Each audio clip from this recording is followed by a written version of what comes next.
What's going on, guys? Welcome back to another video. As you guys saw in the last video, we got our new 335i project, and I feel like I talk boring. I'm so boring, but I just love showing cars. So I already started taking this apart, and the first thing I noticed was this vacuum line is not connected. It's just torn off. So that's a vacuum line that runs vacuum there, and that can cause a very big leak. So that may be, first of all, why we're not boosting. And that may be why these boost solenoids are getting no vacuum. That's maybe why the wastegates are rattling ridiculously. They probably just need wastegates, but for the most part, that's going to be an issue. So I'm just starting to take this all apart, start to look at this gunk, nasty area. Really try to get a look at the engine, see what needs to be fixed, see what needs to be replaced with, that's damaged, like this alternator. And may not be able to save it. It's not bad, but I might not be able to save it just because by the way it looks, I'll have to look into it, see if it's corroded or anything. Figure while I'm at it, do the first mod. As you can see, there is our original push start. We're gonna go ahead and put in a LCI red push start, because I've had this for I have so many parts that I just keep for the car that I'm gonna build and keep, and this is one of them. Like, this is a mint LCI button with the red, so I thought, I don't want to put this in a car I'm gonna sell. It's not worth it. But now that I have my own car, I could put this in there and I could do little stuff like this, because I know at the end of the day it's gonna be the one I'm keeping. So let me put this puppy in. All right, there it is. M Sport, or not M Sport. New button. First mod, figured I'd do that.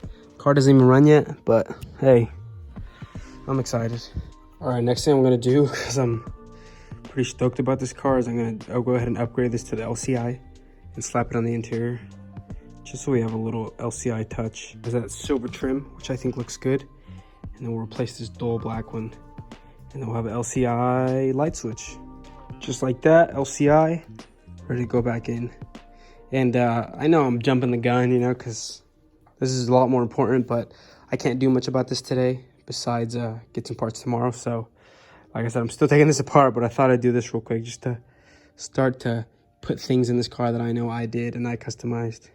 All right, now we got the LCI light switch and the LCI push to start. So what's going on, guys? Next morning. So as you guys saw, we took the engine bay apart. I'm gonna go buy a water pump today. But besides that, I'm jumping on this interior. Can't wait. I'm pretty excited to get this car going. Like I said, with it needs a turbos, engine, whatever it is, I'll get it going. But we got the LCI shift knob, light knob. We have the LCI push start, and we have this nasty steering wheel, which I believe was in an accident at one point, because when these airbags go off, your spring, it gets warped. So like when I put this airbag in, if I don't want to clip it in because it's hard, but it can rotate left and right, up and down. So because it comes loose, because these things get pulled out when the airbag force comes out, and I've seen it on multiple ones. Sometimes I think you can get away with it, but for the most part, this one's loosey. So I'm gonna go ahead and throw in my M Sport LCI steering wheel, as you can see, M Sport with the I probably will with the M Sport shifters, paddle shifters.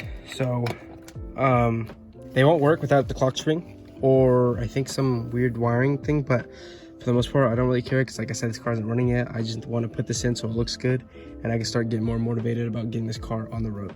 Here it is, M Sport steering wheel. I haven't put the center bolt in because I was just testing it out, but I'm pretty amazed how quickly we went from LCI, LCI, LCI, and this interior already looks, this cockpit, for example, looks amazing.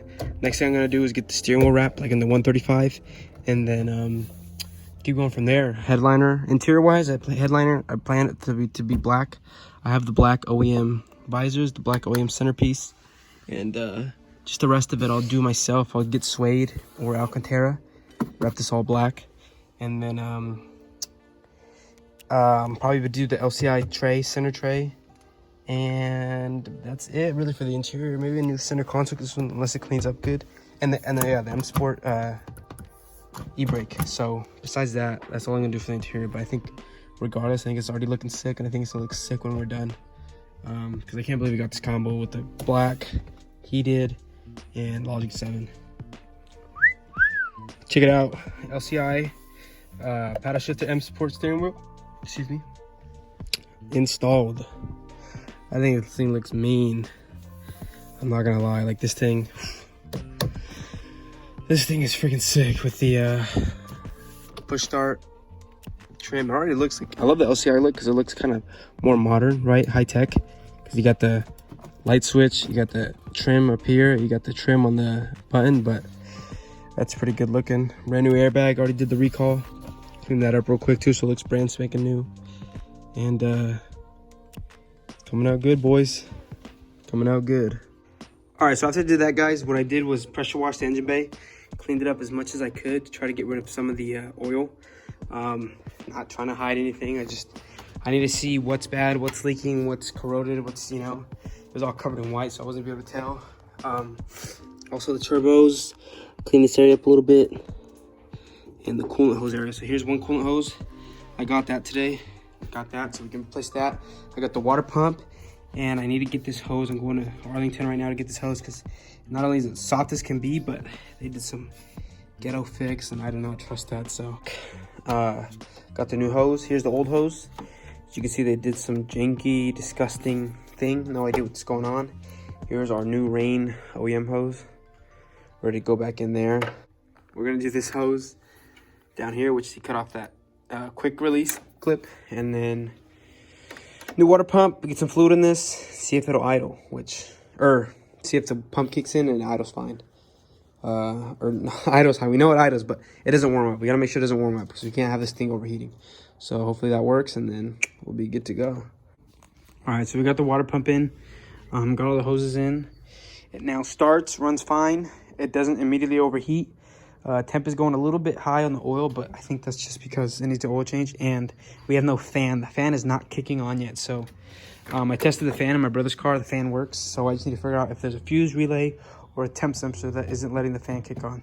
But for now, I'm gonna do an oil change real quick with some Castrol, 5W30 full synthetic with a man filter, and then get it started and let it idle some more, see what it sounds like, and see if we see anything in that oil that comes out.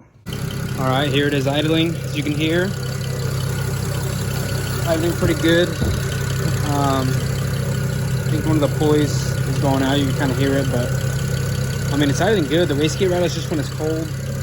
Like I said, I'm gonna do wastegates and turbos, so I'm not too worried about that, but I just wanted to double check that the engine's good, because there's no point in me doing this if the engine's bad, or starting it and then finding out the engine's bad. If I'm gonna do the engine, then I'm gonna do the engine. But I think it might be good to go for now, at least. Probably do some maintenance on it. But yeah, I'm stoked.